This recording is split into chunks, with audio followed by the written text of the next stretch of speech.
আসসালামু আলাইকুম প্রিয় শিক্ষার্থীবৃন্দ, আমি আশা করি আপনারা ভালো আছেন। আমিও আপনাদের দোয়া এবং আল্লাহর রহমতে ভালোই আছি। আজকে আমার হিসাব বিজ্ঞান অনলাইন ক্লাস আপনাদের সাথে প্রথম উপস্থিত হয়েছি। জানি এই প্রথম ক্লাস মানে আপনাদের কলেজের প্রথম দিনে সব বন্ধুবান্ধব একত্রিত হয়ে মিলিত হয়ে আপনারা আনন্দ উল্লাসের মাধ্যমে ক্লাস করবেন, কিন্তু আমাদের সারা বিশ্বে করোনা ভাইরাস নামে যে সংক্রমণ ব্যাধি সেটা বিশ্বকে স্থবির করে দিয়েছে। এরই মাঝে বিশেষ করে শিক্ষা ব্যবস্থা বন্ধের উপক্রম হয়ে গেছে। তাই আমাদের মাওসি এবং জাতীয় বিশ্ববিদ্যালয় কর্তৃপক্ষ এবং আমার অত্র কলেজের সুযোগ্য অধ্যক্ষ মোহাম্মদ ইখলাসুর রহমান জুয়েল স্যারের সহায়তায় অনলাইন ক্লাস নিতে এসেছি এবং আশা করি এই করোনাকালীন সময় আপনারা অনলাইন ক্লাসগুলো ঠিকমতো করবেন, ইনশাল্লাহ আপনারা উপকৃত হবেন। আজকে আমি যে অধ্যায় নিয়ে আলোচনা করব সেগুলো আপনারা পূর্ববর্তী ক্লাসে অর্থাৎ নবম শ্রেণী এবং দশম শ্রেণীতে কম বেশি পড়েছেন। তারপরেও আমি অঙ্কের সমস্যা ধরার আগে অবশ্যই কিছু থিওরিক্যাল বিষয় অর্থাৎ তত্ত্বগত দিক আলোচনা করব। অর্থাৎ থিওরি আমরা জানি থিওরি মানে তত্ত্ব। থিওরি মানে তত্ত্ব। আসলে এই তত্ত্বটা কি? তত্ত্ব অর্থাৎ আমাদের যে কোনো জিনিস সমাধান করতে গেলে তাত্ত্বিক দিক জানতে হবে, তা না হলে একটু কঠিন হয়ে যাবে।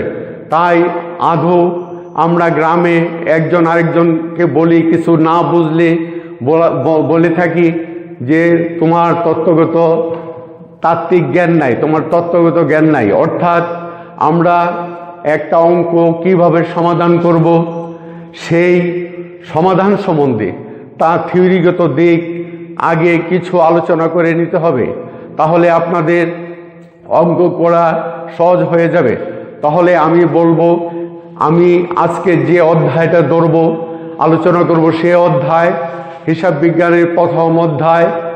এই অধ্যায়ে হিসাব বিজ্ঞানের প্রথম দিকে সকল কিছুই আছে, কিন্তু আমি এখন সকল কিছু আলোচনা করব না, কারণ আমি পূর্বেই বলেছি যে আপনারা পূর্ববর্তী ক্লাসে এগুলো কম বেশি জেনেছেন।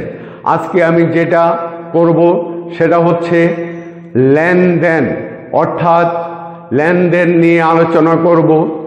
লেনদেন নিয়ে আলোচনা করার আগে আমাকে জানতে হবে লেনদেনটা কি, আসলে লেনদেনটা কিভাবে লেনদেন হয়। অর্থাৎ মানুষের এই লেনদেন হইতে হলে মানুষের প্রাত্যহিক জীবনে সমস্ত কিছুই ঘটনা, এই ঘটনা থেকে লেনদেন সৃষ্টি হয়। আর এই লেনদেন সৃষ্টি হওয়ার মানে হচ্ছে আমাদের এই লেনদেনটা সেটা আর্থিক বা অনার্থিক। অর্থাৎ আমরা এখানে লেনদেন যে দুপ্রকার, আর্থিক এবং অনার্থিক, সেই দিকটা আলোচনা করব। আমরা এখানে অনার্থিক কোনো লেনদেনকে নিয়ে আলোচনা করব না। অর্থাৎ আমরা জানি এই লেনদেন ঘটনা থেকে সৃষ্টি হচ্ছে। ঘটনা যদি না সৃষ্টি হয়, সেই ঘটনা আবার যদি অর্থ দ্বারা পরিমাপযোগ্য না হয়, সেটা কোনো লেনদেনে লিপিবদ্ধ করা যাবে না, অর্থাৎ হিসাবে লিপিবদ্ধ করা যাবে না। আমরা জানি যে ঘটনা অর্থ দ্বারা পরিমাপ করা যায় সেটা হচ্ছে লেনদেন। এখানে আরেকটি কথা বলে নিতে হয় যে সকল লেনদেনই ঘটনা, কিন্তু সকল ঘটনা লেনদেন নয়। অর্থাৎ আমাদের এই লেনদেন কিভাবে অর্থ দ্বারা পরিমাপ করা যায়, অর্থাৎ এই লেনদেন হতে হলে কি হতে হবে সেটা আমরা বিস্তারিতভাবে জানব। আমরা জানি লেনদেন অর্থাৎ লেনদেন এবং লেনদেনটা সৃষ্টি হয়েছে আমরা আধুনিক পদ্ধতিতে, অর্থাৎ আমেরিকান পদ্ধতিতে আলোচনা করতে গেলে প্রথমেই আমরা এই লেনদেনটাকে এই ইকুয়েশন, অ্যাকাউন্টিং ইকুয়েশন অর্থাৎ অ্যাকাউন্টিং ইকুয়েশন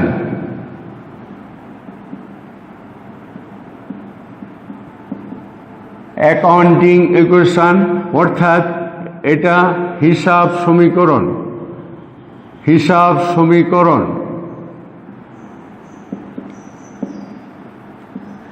এই হিসাব সমীকরণের মাধ্যমে আমরা কোন লেনদেনকে আমরা মূল্যায়ন করব, অর্থাৎ হিসাবে লিপিবদ্ধ করব, অর্থাৎ কোন হিসাব ডেবিট এবং কোন হিসাব ক্রেডিট হবে সেটা আমরা বিস্তারিতভাবে জানব। অর্থাৎ হিসাব সমীকরণকে আবার আরেকটা নামে বলা যায় যে চলমান জের ছক পদ্ধতি, বা আরেকটা নামে যা দেখা যায় আমেরিকান পদ্ধতি। আমেরিকান পদ্ধতি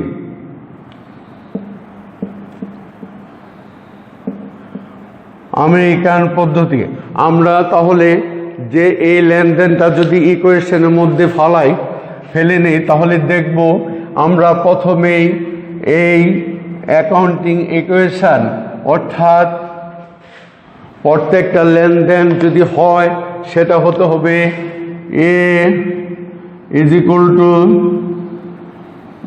এল। প্রথমেই আমরা এ কি জানবো এবং এল কি জানবো। এ এখানে অ্যাসেটস আর এল মানে লায়াবিলিটিস।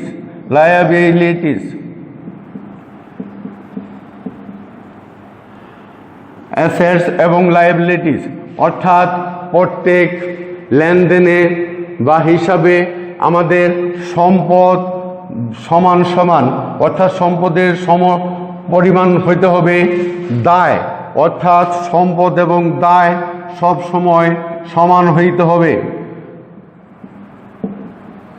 সম্পদ এবং দায় সমূহ সমান হইতে হবে। যদি সম্পদ এবং দায় সমূহ সমান হয় তাহলে আমরা বলতে পারি সেটা ব্যবসা প্রতিষ্ঠানে আমাদের লেনদেন এবং সেটা ডেবিট এবং ক্রেডিট নির্ণয় করা যাবে। এখন আমরা বলতে পারি অ্যাসেটস কি। অ্যাসেটস অর্থাৎ ব্যবসা প্রতিষ্ঠানে কোনো ধরনের সম্পত্তি, সকল প্রকার সম্পত্তি হচ্ছে ওই ব্যবসা প্রতিষ্ঠানের সম্পত্তি। এবং লায়াবিলিটিস মানে দায়, দায়কে আবার দুই ভাগে ভাগ করা যায়। একটা দায় হচ্ছে অভ্যন্তরীণ দায়,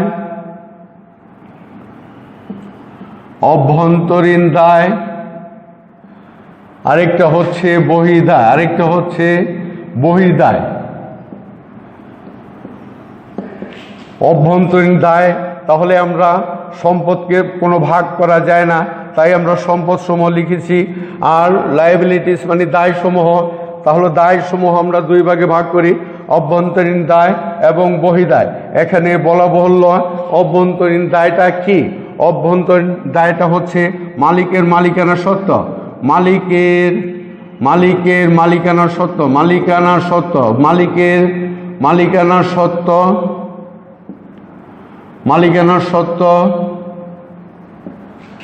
আর বহির্দায় হচ্ছে তৃতীয় পক্ষের নিকট দায়, তৃতীয় পক্ষের নিকট দায়,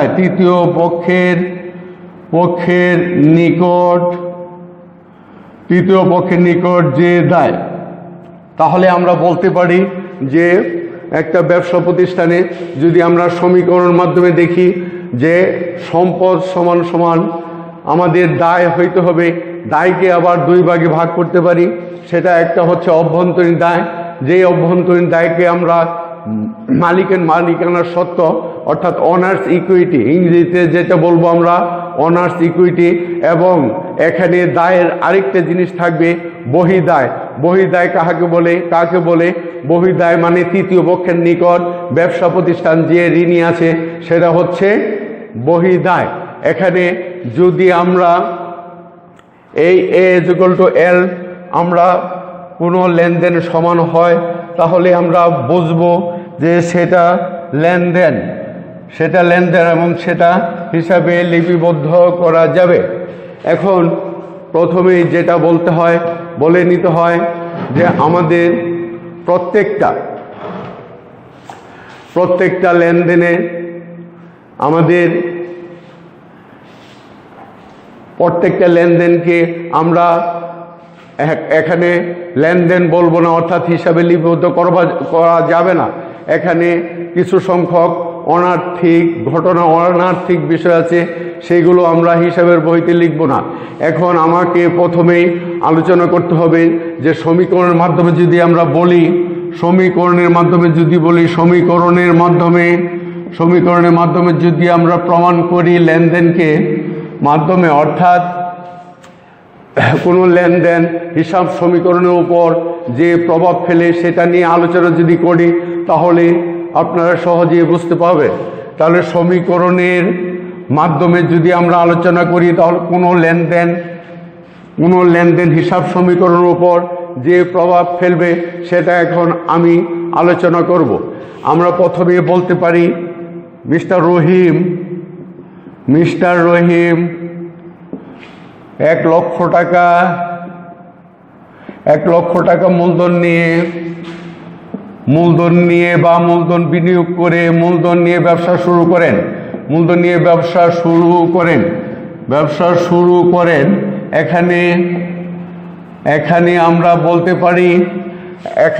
বলতে পারি একটা পক্ষ হচ্ছে নগদ টাকা, আরেকটা পক্ষ হচ্ছে মালিকের মালিকানা সত্ত্ব, অর্থাৎ মিস্টার রহিম যে মূলধন নিয়ে টাকা ব্যবসা শুরু করলো সেটা একটা পক্ষ। তাহলে আমরা যদি সেটা সমীকরণের মাধ্যমে যদি আমরা সেটা প্রকাশ করি,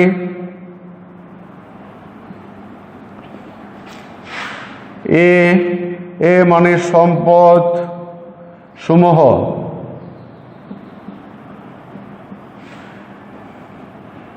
L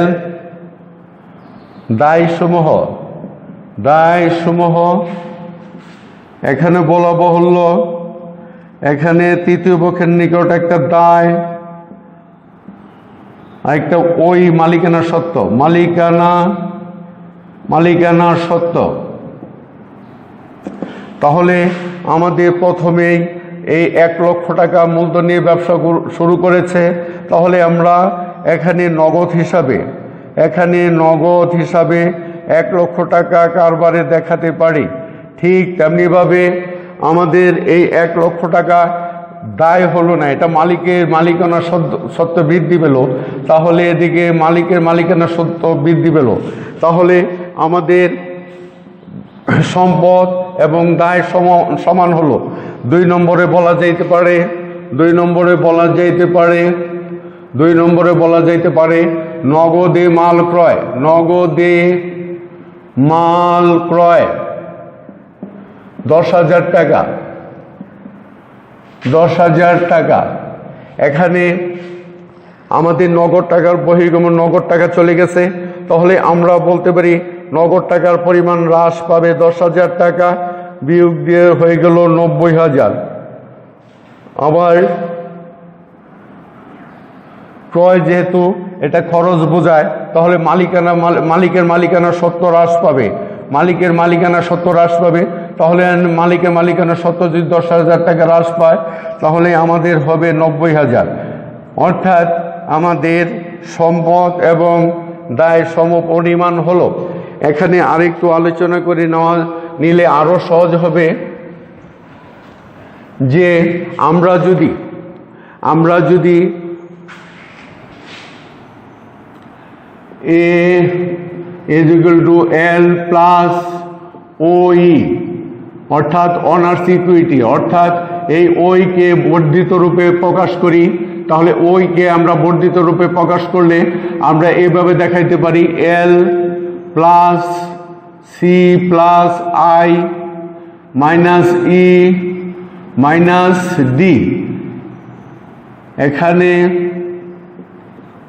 এখানে বলা যায় যে আমাদের দায় এবং দায়ের সাথে সি মানে ক্যাপিটাল, আই মানে ইনকাম, সি ক্যাপিটাল, আই মানে ইনকাম, ই মানে এক্সপেন্স, ডি মানে ড্রয়িংস।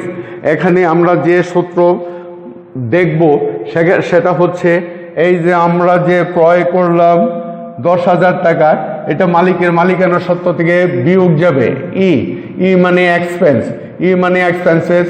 তাহলে ক্রয় একটা খরচ বলি আমরা এখানে মূলধন থেকে বাদ যাব। আর যদি এখানে আয় হইতো তাহলে আমরা মূলধনের সঙ্গে যোগ দিতাম। সেটা আসতেছি আমরা পরবর্তীতে বিস্তারিত আলোচনা করলে আরো বোঝা যাবে। এখন আমরা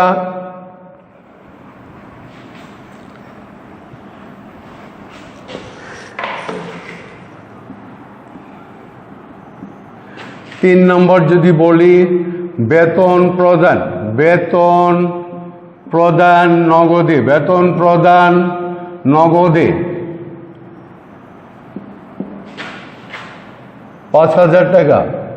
অর্থাৎ এখানে দুইটি পক্ষ, একটা বেতন অর্থাৎ খরচ বোঝায়, একটা নগদ টাকা।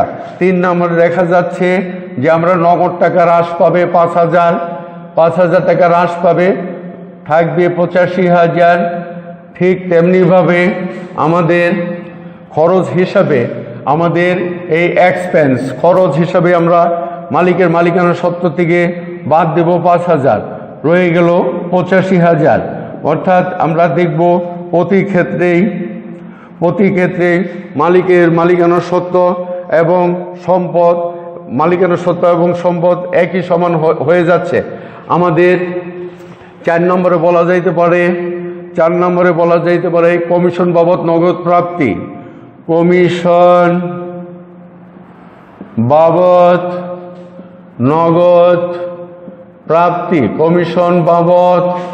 নগদ প্রাপ্তি 15,000 টাকা। এখানে একটা পক্ষ নগদ আর একটা কমিশন আয় হয়েছে। অর্থাৎ এখানে আমরা যদি ধরি দেখাই, আমরা এখানে ওই অনার্স সিকিউরিটিকে আমরা সি প্লাস আই, এখানে কমিশন প্রাপ্তি একটা আয় বোঝায়, এখানে আয় বোঝায়। অর্থাৎ মালিকানা সত্ত্বর সাথে আমাদের এই 15,000 টাকা যোগ হবে। তাহলে 4 নম্বরে বলা যায় যে 15,000 টাকা নগদ আসলো, সম্পত্তি বৃদ্ধি পেল। ঠিক তেমনিভাবে আমাদের আয় হলো 15,000 টাকা কমিশন বাবদ, আমাদের মালিকানা সত্ত্ব বাড়ল। ঠিক তেমনিভাবে বলা যায় যে 5 নম্বর এমন আইটেম আছে, এমন লেনদেন আছে যে দেখা যায় 20,000 টাকার কম্পিউটার ক্রয়, 20,000 টাকার কম্পিউটার ক্রয়, 20,000 টাকার কম্পিউটার ক্রয়। এখানে দেখা যাবে যে আমাদের মালিকানা সত্ত্বের কোনো পরিবর্তন হবে না। এখানে এক সম্পদ বৃদ্ধি পাবে, আরেক সম্পদ হ্রাস পাবে। অর্থাৎ কম্পিউটার, অফিস সরঞ্জাম, এখানে অফিস সরঞ্জাম নামে আরেকটা সম্পদের গড় বৃদ্ধি পাবে। এখানে আমাদের দেখা যাইতেছে 20,000 টাকা, আমাদের 5 নম্বরে 20,000 টাকা অফিস সরঞ্জাম সম্পদ বৃদ্ধি পেল। ঠিক তেমনিভাবে সম্পদ 20,000 টাকা কারবার থেকে চলে গেল। তাহলে আমাদের এক সম্পদ হ্রাস, আরেক সম্পদ বৃদ্ধি। অর্থাৎ এখানে আমাদের 80,000 টাকা, এখানে 20,000 টাকা। অর্থাৎ সম্পদের দিকে 80,000 এবং 20,000 1 লক্ষ। এখানে আমাদের দায়ের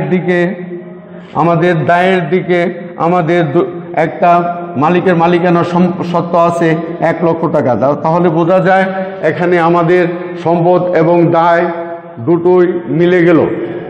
কিন্তু আমাদের আরও বলে নিতে পারি এই জন্য যে কোনো অঙ্কের ভিতর বলা থাকতে পারে, লেনদেনের ভিতর বলা থাকতে পারে, একটা লেনদেন 6 নম্বরে লেনদেনে বলা আছে যে একজন কর্মচারী নিয়োগের জন্য সিদ্ধান্ত গৃহীত হলো, সিদ্ধান্ত গৃহীত হয়েছে। তাহলে আমরা দেখব এটা একটি লেনদেন নয়, কারণ ব্যবসায়ী কর্মচারীর দরকার, তাই কর্মচারী নিয়োগ করবে এটা সিদ্ধান্ত গ্রহণ করা হয়েছে, কিন্তু কর্মচারী এখন পর্যন্ত নিয়োগ দেওয়া হয় না। তাহলে আমরা বলবো এটা কোনো লেনদেন নয়। এবং লেনদেন নয়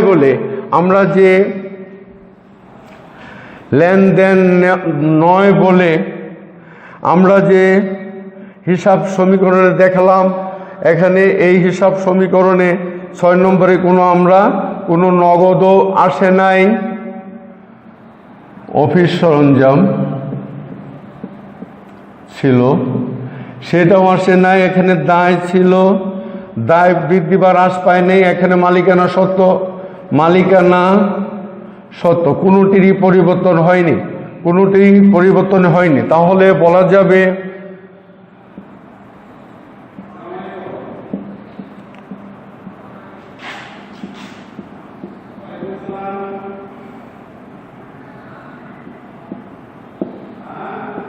দায় ও মালিকানা সত্ত্ব। তাহলে দেখা যাবে যে যেটা আমাদের লেনদেন নয় সেটা হিসাবের বহিতে কখনো লিপিবদ্ধ হবে না, সেটাকে আমরা হিসাব সমীকরণের ভিতর এনে ডেবিট এবং ক্রেডিট নির্ণয় করা সম্ভব না। তাই আমরা যে লেনদেনগুলো আমাদের অর্থ দ্বারা পরিমাপ করা যায় না, যে লেনদেনে হিসাবের 2টি পক্ষ জড়িত নহে, সেগুলোকে আমরা হিসাবের বইতে লিখব না, অর্থাৎ হিসাব সমীকরণে আমরা লিখব না। তাহলে আমরা সহজে বলতে পারি এই আমেরিকান পদ্ধতিতে বা সমীকরণ পদ্ধতিতে যদি লেনদেনগুলো সঠিকভাবে নির্ণয় করতে পারি, তাহলে আমাদের হিসাব বহিতে লেনদেনগুলি লিপিবদ্ধ করা সহজ হবে এবং যে কোনো অঙ্কের যে কোনো সমস্যা আসলে সেই সমস্যা সমাধান করা আমাদের পক্ষে সম্ভব। তাই আপনাদের বলছি, আপনারা এই লেনদেন জানতে হলে লেনদেন কোত্থেকে সৃষ্টি হয়, কোনো ঘটনা এবং সেই ঘটনা অবশ্যই সেটা অর্থ দ্বারা পরিমাপযোগ্য হইতে হবে। তাই বলা যায় যে ঘটনাগুলো অর্থ দ্বারা পরিমাপগুলো যায়, সেই ঘটনাগুলোই আমরা লেনদেনের ভিতর আনবো। এটা এখানে আরও বলে নেওয়া যাইতে পারে যে সকল লেনদেনই ঘটনা, কিন্তু সকল ঘটনা লেনদেন নয়। এই জন্য আমরা হিসাব সমীকরণের মাধ্যমে প্রমাণ করলাম যে আমরা সকল লেনদেনই A=L+OE, অর্থাৎ হিসাব সমীকরণে আমরা যদি হিসাবে লিপিবদ্ধ করি, তাহলে সকল লেনদেনগুলিকে হিসাব সমীকরণের মাধ্যমে আমরা লিপিবদ্ধ করতে পারবো, লিখতে পারবো। তাই আপনারা এই লেনদেন ঘটনা এবং হিসাব সমীকরণে লেনদেনগুলো কিভাবে হিসাব সমীকরণের উপর প্রভাব ফেলবে, সেই প্রভাব যদি আমরা ঠিকমতো জানতে পারি, তাহলে আমরা সহজেই অঙ্ক কষে নিতে পারি। পরবর্তীতে আমরা আলোচনা আমাদের আসবে পরবর্তী ক্লাসে, যে হিসাবটা আমরা কয়ভাবে মূল্যায়ন করব, সেটা সনাতন পদ্ধতি হোক বা আমেরিকান পদ্ধতি হোক, পরবর্তী ক্লাসে আলোচনা করব। অবশ্যই আপনারা সেই ক্লাসে উপস্থিত থাকবেন। আজকে তাহলে আমি এই ঘটনার লেনদেন এবং লেনদেনগুলি হিসাব সমীকরণের উপর কীভাবে প্রভাব ফেলবে সেগুলো আলোচনা করব।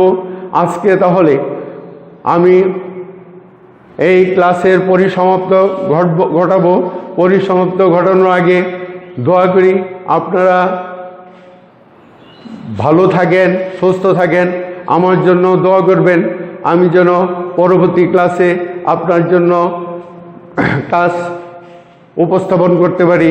তাই সবাইকে আবারও ভবিষ্যৎ উজ্জ্বল সুন্দর কামনা করে বিদায় নিচ্ছি। আসসালামু আলাইকুম।